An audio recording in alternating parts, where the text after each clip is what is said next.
Hello बच्चों, मैं स्मिता बिजलवान स्वागत करती हूँ आपका आईसीटी वर्चुअल क्लासरूम में। आशा करती हूँ आप सभी स्वस्थ होंगे और अच्छे से अपनी पढ़ाई कर रहे होंगे।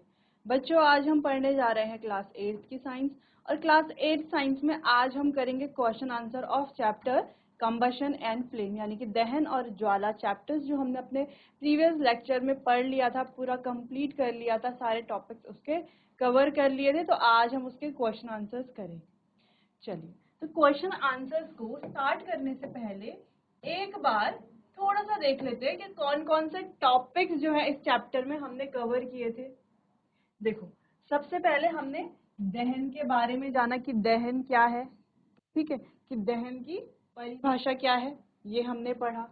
फिर हमने पढ़ा कि दहनशील पदार्थ क्या होते हैं,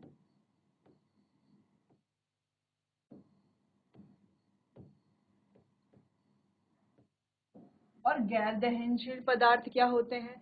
फिर हमने दहन के प्रकार के बारे में जाना कि दहन कितने प्रकार के होते हैं, है ना।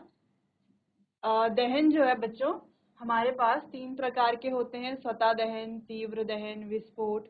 ठीक, उसके बाद हमने पढ़ा था दहन के बारे में कि पूर्ण दहन क्या है और अपूर्ण दहन क्या है। पूर्ण दहन क्या है और अपूर्ण दहन क्या है, ठीक है। फिर हमने पढ़ा था कि ऑक्सीजन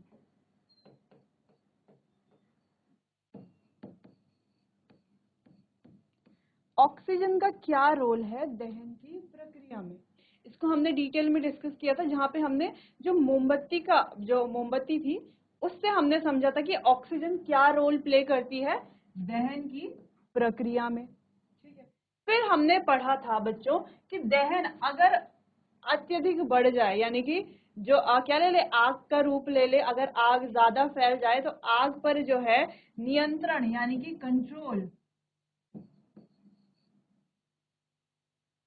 कंट्रोल ऑफ फायर, यानी कि आग पर जो है कंट्रोल या नियंत्रण किस प्रकार से किया जाए, ठीक है। तो उसको भी हमने अलग अलग पार्ट्स में पढ़ा था कि पानी से हम नियंत्रित कर सकते हैं, अग्निशामक यंत्र से कर सकते हैं, कार्बन डाइऑक्साइड से कर सकते हैं, ठीक। चलिए, फिर हमने पढ़ा बच्चों की ईंधन क्या होते हैं। ईंधन क्या होते हैं, ईंधन के हमने प्रकार के बारे में पढ़ा कि ठोस ईंधन क्या होते हैं, तरल ईंधन क्या होते हैं, गैसीय ईंधन क्या होते हैं, ठीक। ईंधन के बाद हमने पढ़ा था बच्चों इग्निशन टेम्परेचर, यानी कि हम कह सकते हैं ज्वलन तापमान, ठीक है, प्रज्वलन तापमान। फिर इसी के साथ हमने बात की थी कैलोरीफिक वैल्यू की,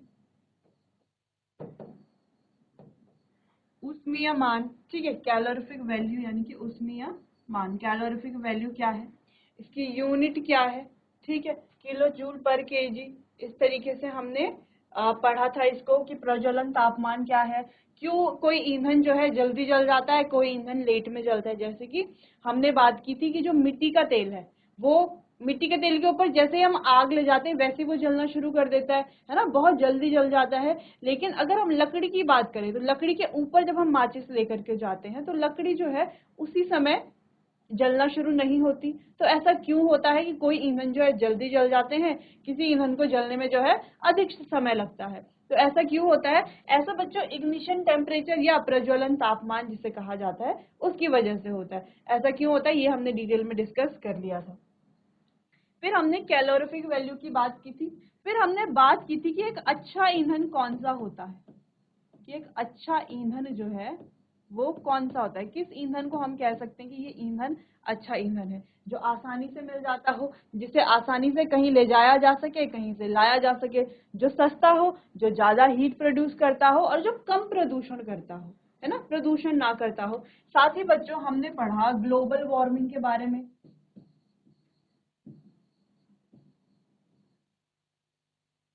फिर हमने पढ़ा कि ग्लोबल वार्मिंग हो क्यों रही है, जब कार्बन डाइऑक्साइड जो है वो ज्यादा मात्रा में हमारे कहाँ एनवायरमेंट में है, कार्बन डाइऑक्साइड, जिस वजह से क्या हो रहा है, तापमान बढ़ रहा है, ग्लोबल वार्मिंग हो रही है। तो कार्बन डाइऑक्साइड कौन कौन से सोर्सेज से बहुत ज्यादा आ रहा है, पेड़ों का इसमें क्या रोल है, इसको हमने डिस्कस किया था।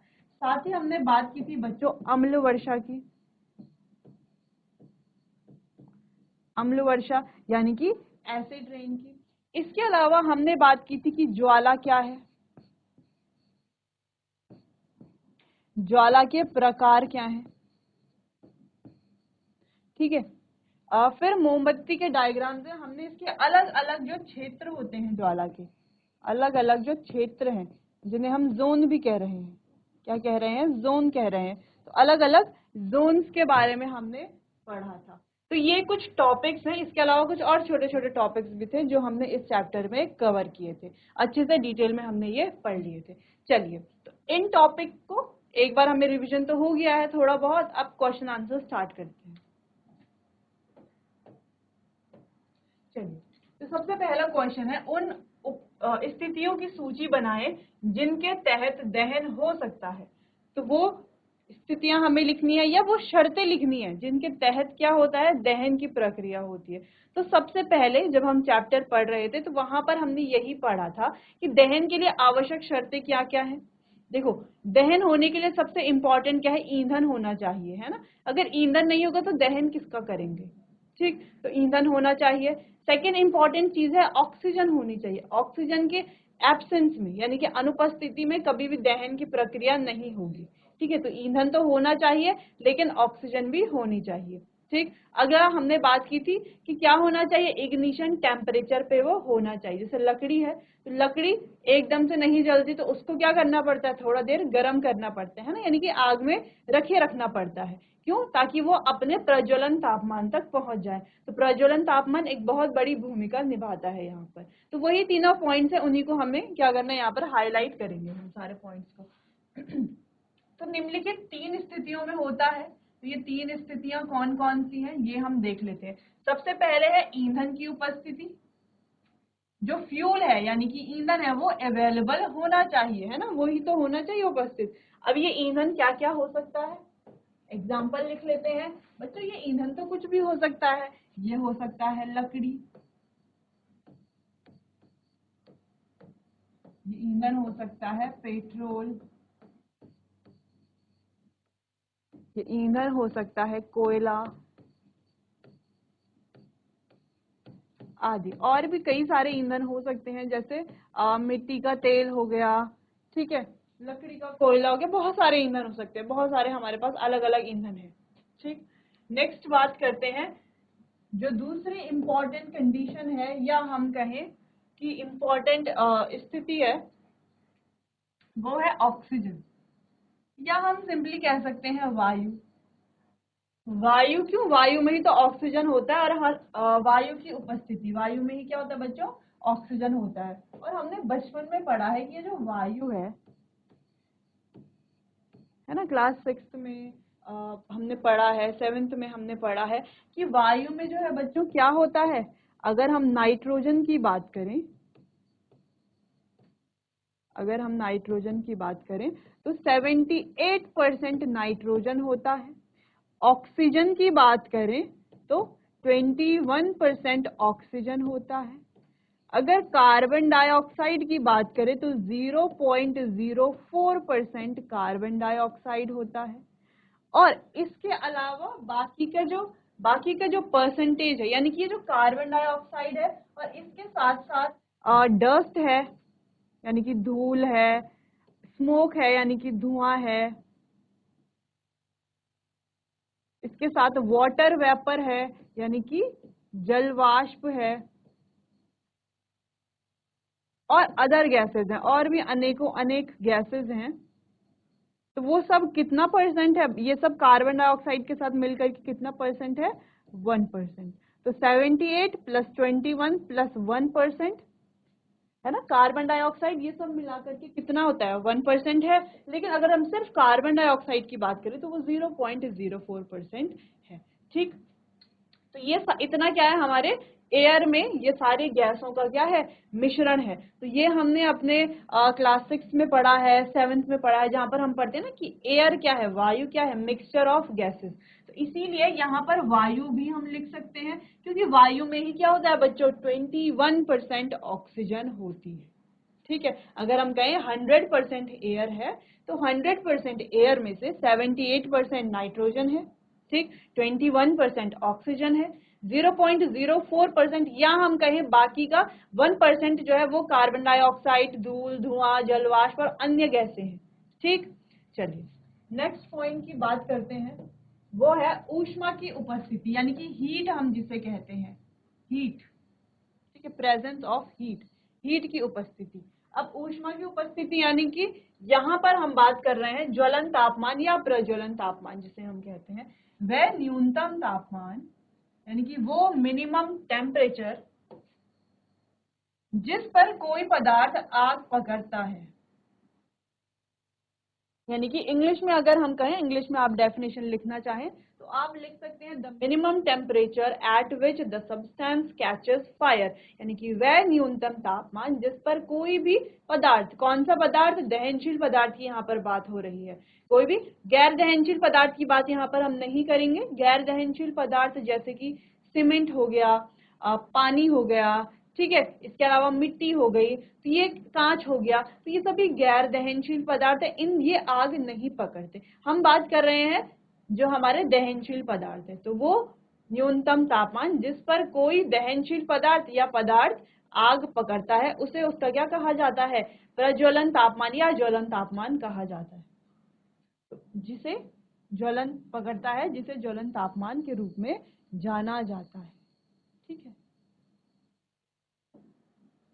अब ये जो टेम्परेचर है ये अलग अलग होते हैं, है ना। अब किसी का प्रज्वलन तापमान ज्यादा होता है, किसी का प्रज्वलन तापमान कम होता है। जैसे हम बात करें केरोसिन यानी कि मिट्टी के तेल की, तो मिट्टी के तेल का प्रज्वलन तापमान कम होता है। पेट्रोल की अगर बात करें, पेट्रोल का प्रज्वलन तापमान भी कम होता है। लकड़ी की बात करें तो इसका प्रज्वलन तापमान ज्यादा होता है। कोयले की बात करें तो इसका प्रज्वलन तापमान भी ज्यादा होता है, लेकिन लकड़ी से कम होता है। लेकिन पेट्रोल सॉरी, लकड़ी से कम होता है और पेट्रोल से भी क्या होता है, कम होता है। ठीक, सॉरी, पेट्रोल से ज्यादा होता है और लकड़ी से कम होता है। तो पेट्रोल से तो देर में जलता है ये, और लकड़ी से पहले जल जाता है। ठीक है, चलिए पहला क्वेश्चन, इसको आप नोट कर लीजिए।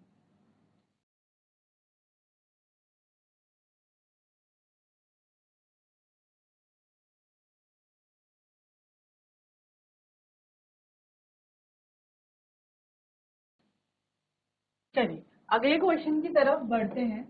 अगला क्वेश्चन है, रिक्त स्थान हमें भरना है, यहाँ पर कुछ फिल इन द ब्लैंक्स हैं जिनको हम यहाँ पर करेंगे। चलिए, तो पहला है, लकड़ी और कोयले के जलने से वायु में डैश उत्पन्न होता है। तो कोयले के जलने से वायु में क्या उत्पन्न होता है बच्चों, सिंपली इसका आंसर लिख लेंगे, प्रदूषण उत्पन्न होता है।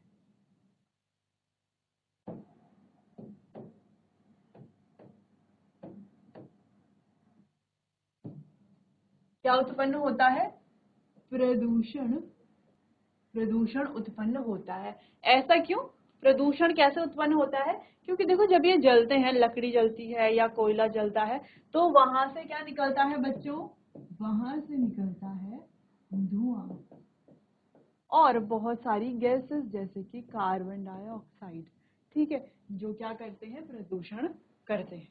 अगला क्वेश्चन है, घरों में उपयोग किए जाने वाला तरल ईंधन कौन सा है। तो घरों में कौन सा तरल ईंधन उपयोग किया जाता है बच्चों, चलिए तो बात करते हैं, वो है एलपीजी। ठीक है बच्चों, एलपीजी एक गैसीय ईंधन है, तरल ईंधन नहीं है। ठीक है, लेकिन इसको क्या किया जाता है, लिक्विफाई किया जाता है, यानी कि इसको क्या किया जाता है, द्रवित किया जाता है। ठीक है, यानी कि कंप्रेस करके, संपीड़ित करके क्या किया जाता है, एलपीजी जो है, ये जो एलपीजी है तो ये एक गैसीय ईंधन है ना, है तो ये गैस, जैसे कि इसका नाम भी है, लिक्विफाइड पेट्रोलियम गैस। नाम क्या है, लिक्विफाइड पेट्रोलियम गैस। तो नाम इसका क्या है? Gas, liquefied petroleum gas. तो है तो क्या ये? एक पेट्रोलियम गैस है तो क्या एक गैस है, लेकिन इसको संपीड़ित किया जाता है यानी कि कंप्रेस किया जाता है। कब? उच्च प्रेशर पर, उच्च दाब पर। ठीक है, उच्च दाब पर इसको क्या किया जाता है? संपीड़ित किया जाता है, जिस वजह से ये क्या हो जाती है बच्चों? लिक्विड फॉर्म में हो जाती है। तो आपने अपने घरों में इस प्रकार से कुछ एलपीजी के सिलेंडर्स देखे होंगे। तो जब आप इस एलपीजी के सिलेंडर को बच्चों हिला करके शेक करेंगे, मतलब शेक करेंगे या हिलाएंगे हाथ में उठा करके, तो आप क्या देखेंगे? इसके अंदर आपको कुछ पानी पानी जैसा फील आएगा, है ना? ऐसा लगेगा आपको कि इसके अंदर क्या है? पानी भरा हुआ है या कुछ लिक्विड भरा हुआ है। लेकिन अगर हम रियलिटी की बात करें तो वो कोई लिक्विड नहीं है, वो क्या होती है? एक गैस होती है, जिसको हाई प्रेशर पर संपीड़ित किया जाता है। ठीक है, यानी कि उच्च दाब पर कंप्रेस करके जो है सिलेंडर्स में भंडारित किया जाता है या स्टोर किया जाता है।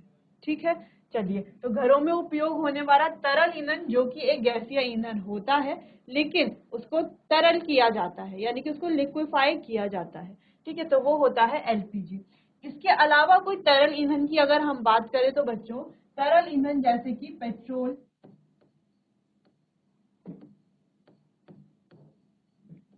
पेट्रोल है। ठीक है, इसके अलावा मिट्टी का तेल है।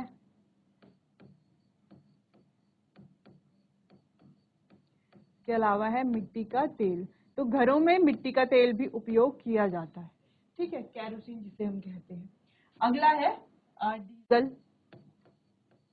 तो जनरेटर्स वगैरह में डीजल का उपयोग किया जाता है। ठीक है, पेट्रोल का उपयोग जो हमारे हल्के स्वचालित वाहन होते हैं जैसे स्कूटर, कार, उनमें पेट्रोल का उपयोग किया जाता है। मिट्टी का तेल हम लैंप जलाने के लिए इसका उपयोग करते हैं। ठीक है, खाना पकाने के लिए। चलिए, अगला क्वेश्चन है, ईंधन को जलने से पहले उसके डैश तक गर्म किया जाना चाहिए। तो कब तक गर्म किस तक गर्म किया जाना चाहिए ईंधन को जलने से पहले? जैसे हम लकड़ी की बात करें तो अभी हमने पीछे क्वेश्चन में डिस्कस किया था कि लकड़ी जो है बहुत जल्दी आसानी से आग नहीं पकड़ती। उसको क्या करते हैं? पहले हम थोड़ा देर आग में ही रखते हैं ना, थोड़ा देर वो गर्म होता है। तो गर्म होने का क्या मतलब है? लेकिन जैसे अगर हम बात करते हैं मिट्टी के तेल की, तो मिट्टी के तेल को तो हम ऐसे नहीं रख रहे, मिट्टी के तेल को तो हम गर्म नहीं कर रहे। क्यों? क्योंकि मिट्टी का तेल जो है उसका प्रज्वलन तापमान या उसका ज्वलन तापमान जो है वो बहुत ज्यादा कम है, तो वो आसानी से आग पकड़ सकते हैं। लेकिन लकड़ी जो है उसका प्रज्वलन तापमान बहुत ज्यादा कम नहीं है, उसका प्रज्वलन तापमान ज्यादा है, जिस वजह से उसको थोड़ा देर हीट करना पड़ता है, हीट में रखना पड़ता है और फिर वो आग पकड़ता है। ठीक है, तो किसके कारण है ये? यहाँ पर इसका आंसर लिखा हुआ है, आप सिंपली आंसर यहाँ से नोट कर सकते हैं। तापमान, कौन सा तापमान? ज्वलन तापमान। ठीक है, चलिए, नेक्स्ट क्वेश्चन है, तेल से उत्पन्न आग को डैश द्वारा नियंत्रित नहीं किया जा सकता। तो जो हमने चैप्टर पढ़ा था, जब हम ये वाला पार्ट पढ़ रहे थे कि आग को नियंत्रित कैसे किया जाए, कैसे नहीं किया जा सकता, तो हमने क्या पढ़ा था बच्चों कि कागज, लकड़ी, कपड़ा, इनसे अगर कोई आग लगती है तो उसको नियंत्रण करने के लिए हम क्या करते हैं? पानी का उपयोग करते हैं। ठीक है, पानी से आसानी से वो आग बुझ भी जाती है। लेकिन तेल से उत्पन्न अगर कोई आग है, तेल से उत्पन्न कोई आग है या विद्युत उपकरणों से उत्पन्न कोई आग है, जो हमारे इलेक्ट्रिकल अप्लायंसेस होते हैं, इलेक्ट्रिक अप्लायंसेस होते हैं, उनसे उत्पन्न कोई आग है, तेल से उत्पन्न कोई आग है, तो उनको बुझाने के लिए या उन पर नियंत्रण पाने के लिए पानी का उपयोग बिल्कुल भी नहीं किया जाता। ठीक है, पानी का उपयोग नहीं किया जाता, क्योंकि पानी आग को बुझाएगा ही नहीं, है ना? अगर हम तेल की बात करें तो तेल से अगर कहीं पर आग लगी है और हम वहां पर पानी डालते हैं, जो तेल है उसकी जो डेंसिटी है यानी कि घनत्व है वो कम होता है, तो वो पानी के ऊपर तैरता है और जलना कंटिन्यू करता है, यानी कि जलते रहता है, बुझता नहीं है। भले ही उसके नीचे क्या है? पानी है, लेकिन ऊपर क्या है? अगर पेट्रोल है या कैरोसिन, कोई सा भी लिक्विड है, तो वो क्या करते हैं? ऊपर कंटिन्यू जलते रहते हैं, बुझते नहीं है अगर हम पानी डालते हैं तो इन्हें बुझाया कैसे जा सकता है? हम अग्निशामक यंत्र, जो हमारे फायर एक्सटिंग्विशर्स होते हैं, उनका उपयोग कर सकते हैं। साथ ही हम जो है कार्बन डाइऑक्साइड का उपयोग कर सकते हैं आग को बुझाने के लिए। तेल या इलेक्ट्रिकल अप्लायंसेस, जो हमारे विद्युत उपकरण होते हैं, उनके द्वारा अगर कोई आग लगती है तो। ठीक है, चलो तो ये इनके आंसर्स हो गए हैं, इनके आंसर्स आप नोट कर लीजिए और क्वेश्चंस भी आप नोट कर लीजिए।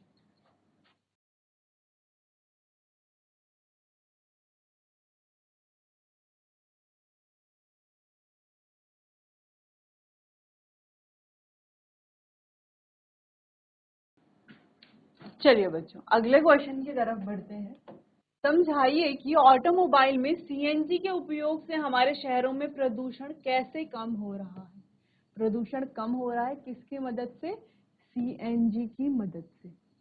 कैसे हो रहा है इसको हमें समझना है।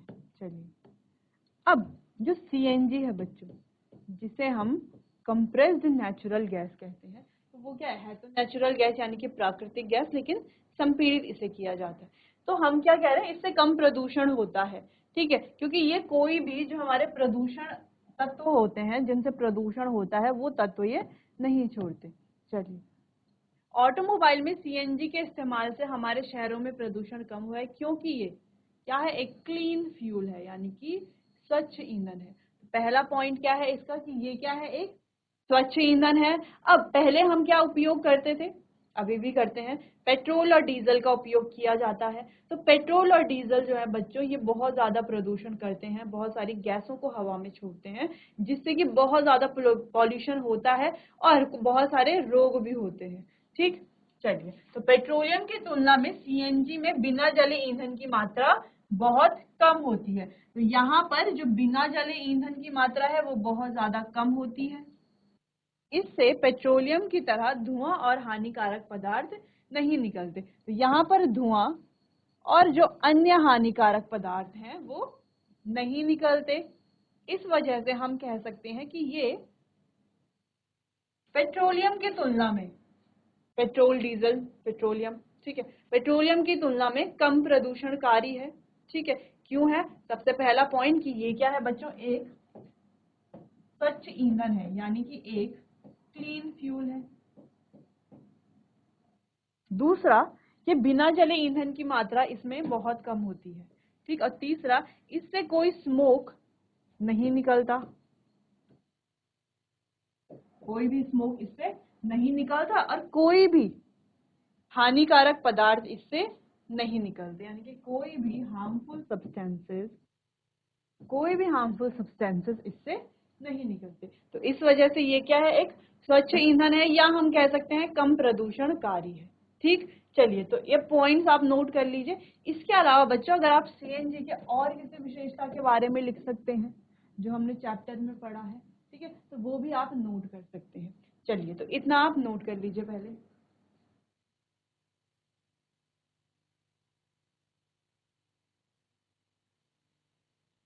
चलिए, अब अगले क्वेश्चन की तरफ बढ़ते हैं। अगला क्वेश्चन है, कारण बताइए। हमें यहाँ पर रीजन देना है कि विद्युत उपकरणों में लगी आग को नियंत्रित करने के लिए पानी का उपयोग नहीं किया जाता। क्यों नहीं किया जाता पानी का उपयोग? अगर विद्युत उपकरणों में आग लग जाती है, ठीक है, तो उसको नियंत्रित करने के लिए पानी का उपयोग नहीं किया जाता है। ऐसा क्यों बच्चों? क्योंकि पानी जो है वो क्या होती है, इलेक्ट्रिसिटी कंडक्ट करती है, यानी कि विद्युत का संचालन करती है। ठीक है, जिस वजह से अगर हम इलेक्ट्रिकल अप्लायंसेस में या विद्युत उपकरणों में आग लगती है, उसमें पानी डालते हैं, तो उससे क्या होती है, जो आग है वो और ज्यादा बढ़ जाती है। जो पानी डाल रहा है उसको भी क्या हो सकता है, करंट लगने का खतरा हो सकता है, यानी कि काफी सारा नुकसान उससे हो सकता है। इसीलिए जब भी विद्युत उपकरणों में आग लगती है तो उसके लिए बच्चों अग्निशामक यंत्र या कार्बन डाइऑक्साइड का उपयोग किया जाता है। चलिए, तो यही यहाँ पर लिखा हुआ कि लगी आग को नियंत्रित करने के लिए पानी का उपयोग नहीं किया जाता, क्योंकि पानी विद्युत का अच्छा सुचालक होता है, जिसके कारण व्यक्ति विद्युत संचालक हो सकता है और इससे उपकरण को नुकसान हो सकता है, और साथ ही जो व्यक्ति पानी डाल रहा है उसको भी आग लग सकती है।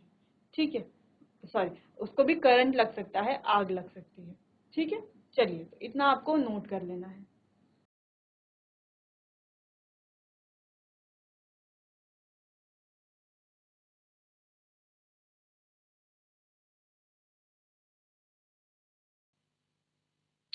चलिए तो आगे बढ़ते हैं नेक्स्ट क्वेश्चन की तरफ कि एलपीजी लकड़ी की तुलना में बेहतर घरेलू ईंधन क्यों है।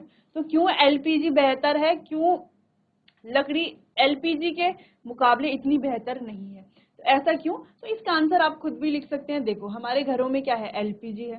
पहले क्या यूज हुआ करता था, पहले हम क्या करते थे, उपयोग लकड़ी का उपयोग करते थे। तो अंतर क्या है, जब हम लकड़ी का उपयोग करते हैं बच्चों, तो पहली चीज उसमें बहुत मेहनत लगती है आग जलाने में, ठीक है। दूसरी चीज बहुत ज्यादा जंगलों को काटा जाता है लकड़ी के उपयोग के लिए।